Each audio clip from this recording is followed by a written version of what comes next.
Welcome to Garam Masala, the magic spices of cooking.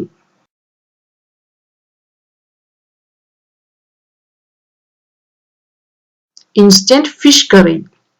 ഇന്ന് നമുക്ക് fish curry തയ്യാറാക്കിയെടുക്കാം. ഒരു ഹെൽത്തി പ്രിപ്പറേഷൻ ആണിത്. വളരെ പെട്ടെന്ന് ഈ കറി എങ്ങനെ തയ്യാറാക്കിയെടുക്കുന്നതെന്ന് നോക്കാം. ഇതിനുവേണ്ടി ആദ്യം നമുക്ക് അരപ്പ് തയ്യാറാക്കിയെടുക്കണം.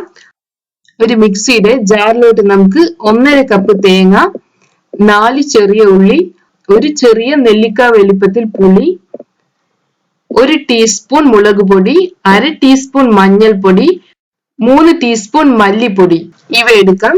ഇതിലോട്ട് നമുക്ക് ആവശ്യത്തിന് വെള്ളം ഒഴിച്ചു കൊടുക്കണം. ഞാനിവിടെ 1 കപ്പോളം വെള്ളം ഒഴിച്ചിട്ടുണ്ട്. നമുക്കിതിനെ അടച്ചു വെച്ച് നന്നായി അരച്ചെടുക്കണം. ഇനി നമുക്ക് ഫിഷ് കറി തയ്യാറാക്കിയെടുക്കാം. ഇതിനുവേണ്ടി ഒരു മൺചട്ടിയിലോട്ട് നമുക്ക് 1 കപ്പ് തക്കാളി എടുക്കാം. ഇതിലോട്ട് നമുക്ക് ഫിഷ് ചേർത്ത് കൊടുക്കാം. ഞാനിവിടെ 1/2 കിലോ ഫിഷ് ആണ് എടുത്തിട്ടുള്ളത്. ഏത് ഫിഷ് വേണമെങ്കിലും ഉപയോഗിക്കാം. ഇതിലോട്ട് നമുക്ക് 1/2 ടീസ്പൂൺ ഉലുവ ചേർക്കണം. നമ്മൾ നേരത്തെ തയ്യാറാക്കി വെച്ചിട്ടുള്ള തേങ്ങയുടെ അരപ്പ് കൂടെ നമുക്ക് ഇതിലോട്ട് ചേർത്ത് കൊടുക്കാം. 1/2 കപ്പോളം വെള്ളം കൂടെ ഒഴിച്ചു കൊടുക്കാം. നമുക്കിതിനെ നന്നായി ഇളക്കി കൊടുക്കാം. കുറച്ച് കറിവേപ്പില ചേർക്കാം. ഇനി നമുക്ക് അടച്ചു വെക്കാം. ഫ്ലെയിം ഓൺ ചെയ്യാം. മീഡിയം ഫ്ലെയിമിൽ വെച്ച് നമുക്കിതിനെ ഒന്ന് തിളപ്പിച്ചെടുക്കണം. ഇപ്പോൾ നമ്മുടെ കറി തിളച്ചു വരുന്നുണ്ട്. കറി തിളച്ചു വരുമ്പോൾ നമുക്കിതിലോട്ട് ഉപ്പ് ചേർത്ത് കൊടുക്കണം. നമുക്കിതിനെ ഒന്നുകൂടെ മിക്സ് ചെയ്യാം. തിളച്ചതിന് ശേഷം ഉപ്പ് ചേർക്കുകയാണെങ്കിൽ നമ്മുടെ കറി നല്ല ടേസ്റ്റി ആയിരിക്കും. ഇനി ഇതിനെ അടച്ചു വെക്കണം. ഇനി നമുക്ക് ഫ്ലെയിം കുറച്ചു കൊടുക്കാം.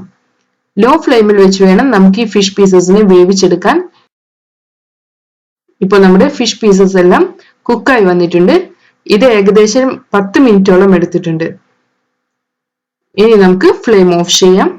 അങ്ങനെ നമ്മുടെ സ്വാദിഷ്ടമായ healthy and instant fish curry തയ്യാറായിട്ടുണ്ട്. നമുക്കിതിനെ ചൂട് ചോറിന്റെ കൂടെയോ ചപ്പാത്തി, അപ്പം ഇവയുടെ കൂടെയോ എല്ലാം സെർവ് ചെയ്യാം. Thank you.